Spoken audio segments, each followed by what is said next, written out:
Namaste. Welcome to the best preparation, a big platform for learning English language. आजको यस लेसनमा एकदमै important topic र confusing topic पनि हो यो हामी अध्ययन गर्दै छौं कनेक्टिभ्स although though even though despite the fact that in spite of यस्ता धेरै कुराहरुको प्रष्ट रूपमा बुझ्नु पर्ने छ आज अब यहाँ पहिला इभन दो अल्दो को कुरा गरौं इभन दो भनेको अल्दो भनेको र दो भनेको के हो त भन्दाखेरि भए तापनि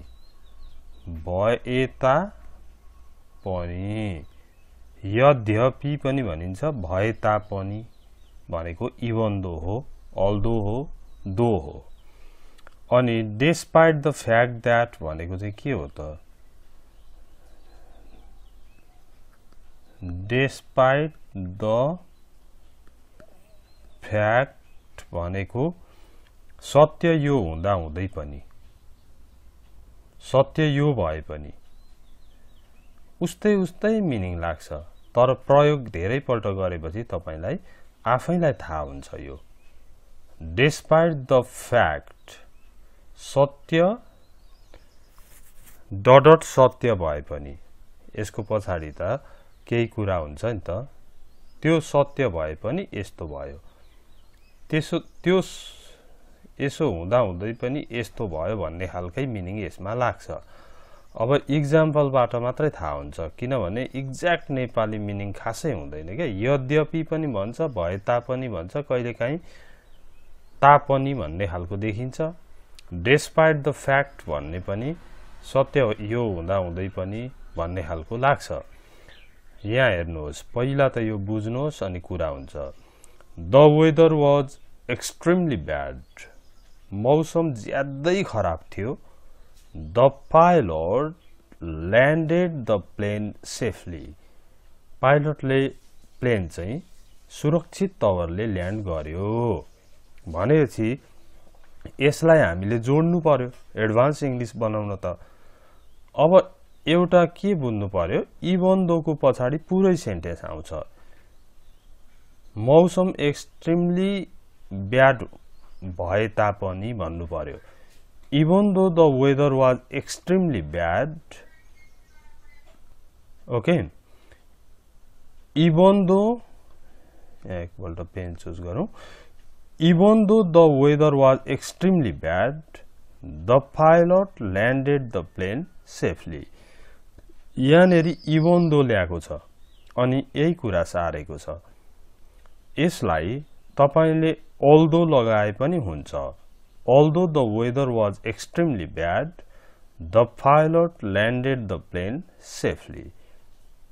अब यसैलाई हेर्नु है Despite the fact that the weather was extremely bad. मौसम एकदमै खराब भएको वास्तविकता हुँदा हुँदै पनि the pilot landed the plane safely.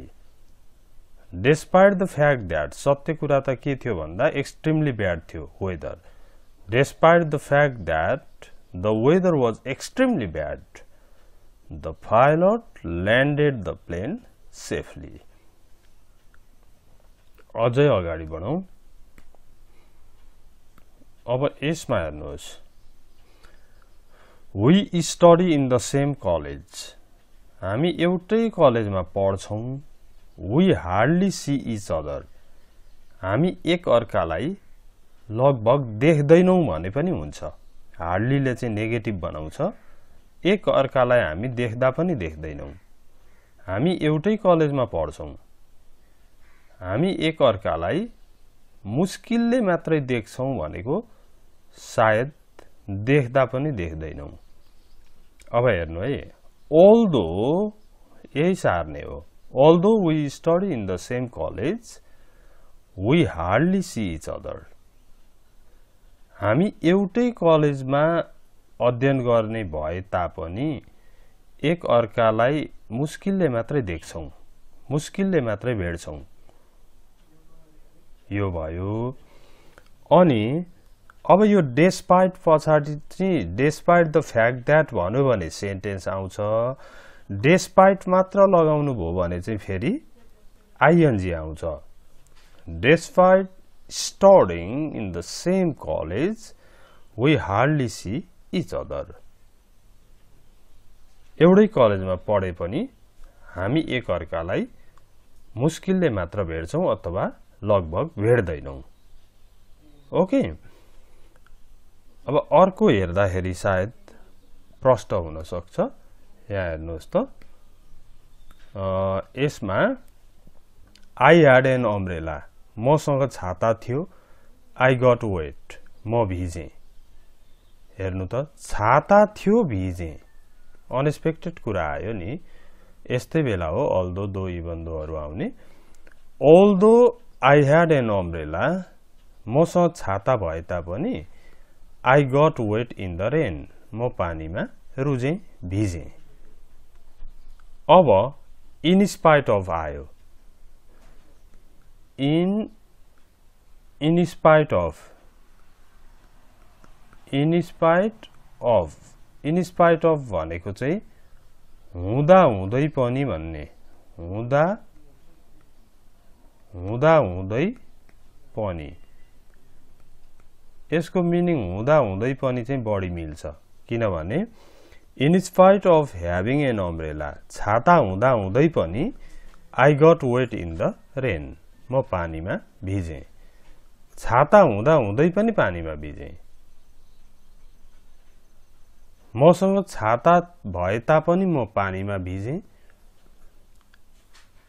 छाता हुँदा हुँदै पनि म पानीमा भिजेँ। इन स्पाइट अफ पछि पनि आइएनजी फर्म अथवा फ्रेज मात्र आउँछ, पुरा सेन्टेन्स आउँदैन। अब यहाँ हेर्नु, यसमा हेरौँ। Okay, it rained heavily, we enjoyed our holiday. ठुलो पानी पर्यो, हामीले होलिडे इन्जोय गर्यौँ। भनेपछि यो त अपोजिट भयो नि त। राम्रो, क्लिन, प्लेजन्ट खालको वेदर भयो भने पो रमाइलो हुनुपर्ने। तर ठुलो पानी पर्यो, इन्जोय गर्यौँ भन्दाखेरि त ठुलो पानी परे तापनि हामीले होलिडे चाहिँ इन्जोय गर्यौँ, रमाइलो गर्यौँ भन्दाखेरि although it rained heavily we enjoyed our holiday. अब इन स्पाइट अफ पछि चाहिँ पुरा सेन्टेन्स आउँदैन क्या। अल्दो पछाडि पुरै सेन्टेन्स आयो। इन स्पाइट अफ पछाडि चाहिँ in spite of the heavy rain, भारी वर्षाको बावजुद पनि, भारी वर्षा हुँदा हुँदै पनि we enjoyed our holiday. Okay, in spite of the heavy rain भन्यो। In spite of raining heavily भन्यो भने पनि हुन्छ। फेरि आइएनजी लाउँदा नि भयो, फ्रेज ल्याउँदा नि भयो। In spite of the heavy rain we enjoyed our holiday.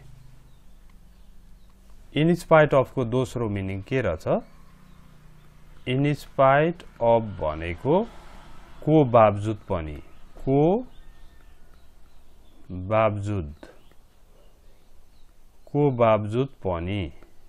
बावजुद पनि भनेको पनि इन स्पाइट अफ नै हो।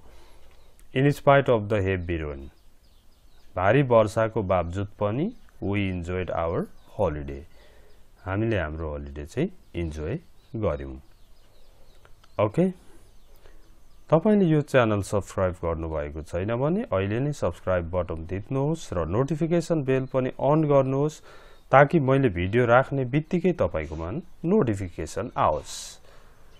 र भिडियो शेयर गर्न, कमेन्ट गर्न, लाइक गर्न पनि नभुल्नुहोला। Thank you very much for watching it. See you next time.